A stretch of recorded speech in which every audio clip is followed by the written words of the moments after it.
राज ठाकरे उद्धव ठाकरे एका विवाह सोहळ्यात एकत्र, एकमेकांशी साधला संवाद. आदित्य अमितही एक साथ.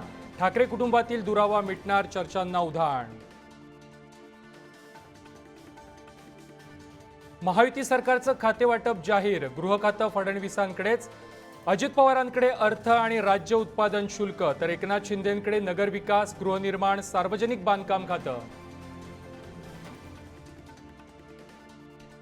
खातेवाटपानंतर पालकमंत्री पदासाठी महायुतीत जोरदार रस्सीखेच. पुण्यासाठी अजितदादा, चंद्रकांत पाटील, बीडसाठी पंकजा आणि धनंजय मुंडे, रायगडसाठी गोगावले आणि तटकरे, संभाजीनगरसाठी शिरसाट आणि अतुल सावेंमध्ये रस्सीखेच.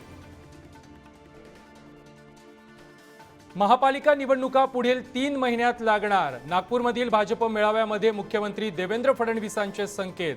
कार्यकर्त्यांना कामाला लागण्याचे आदेश.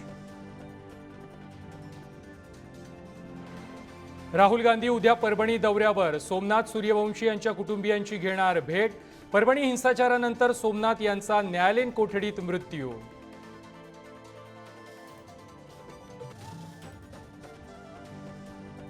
हाफकिन जीव औषध निर्माण महामंडळाकडून आरोग्य विभागाला 71% औषधांचा पुरवठा नाहीच. कॅगच्या अहवालातून उघड. औषध पुरवठ्यासाठीची 1319 कोटींची रक्कम हाफकिनकडे पडून. राज्यातील सरकारी रुग्णालयामध्ये मनुष्यबळाचा प्रचंड तुटवडा. 22% डॉक्टर, 35% परिचारिका आणि 29% निमवैद्यकीय कर्मचाऱ्यांची कमतरता. नंदुरबारच्या सारंगखेडा अश्व बाजारामध्ये तेजी. 8 दिवसात 538 घोड्यांची विक्री, 2.5 कोटींची उलाढाल. क्रिसमस आणि नववर्षाच्या स्वागतासाठी कोकण गोव्यातील किनारे सजले. महाबळेश्वर, माथेरानसह अनेक पर्यटन स्थळांवरती पर्यटकांची गर्दी, तर वीकेंडमुळे शिर्डी अंबाबाई मंदिरात देखील भाविकांची रीघ.